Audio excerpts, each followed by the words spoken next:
In today's video, I'm going to teach you how to organize Google Photos by year. By the end, you will have clean yearly albums you can jump into in a second. Lako Bronze NDR Pascampamsubtunig. When the app loads, you should see your main photo grid with your most recent pictures at the top. If you use backup, you may also notice a small cloud icon, which just means your photos are synced to your Google account. Once the app is open, tap Collections, then tap Albums.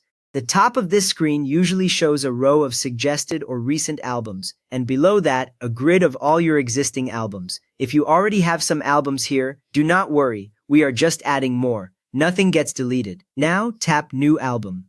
On many phones, this button sits near the top of the album screen. The moment you tap it, Google Photos creates a blank album layout, often with a cover image area and a place for the title.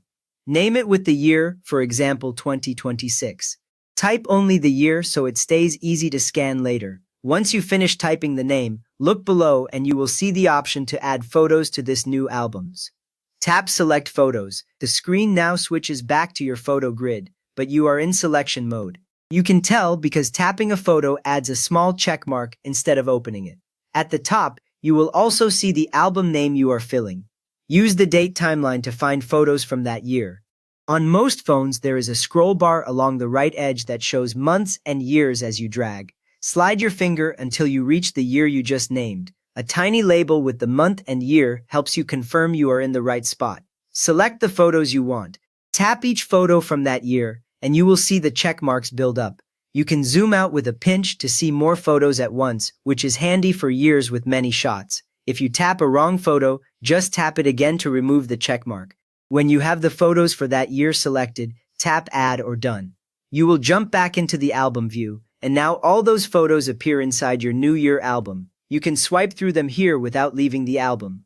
You can repeat this for each year, for example 2019 through 2026. Create a new album with that year name, then fill it with photos from the matching year. Over time, you end up with a tidy row of yearly folders that make long timelines much easier to navigate. For a faster method, tap Search at the bottom of Google Photos. This opens the search screen, which usually shows recent searches, people, places, and more. Search for a year, such as 2025. In the search box, type the year and tap it in the suggestions. Google Photos will show relevant photos from that period, grouped by that year. Select the photos you want, then tap Add to Album. Choose your 2025 album from the list, and those selected photos are added right away without opening the album first. You have now created and filled yearly albums in Google Photos, so your memories are neatly organized by year. If this helped you get your years under control, please give the video a quick thumbs up and subscribe if you want more simple Google Photos tips.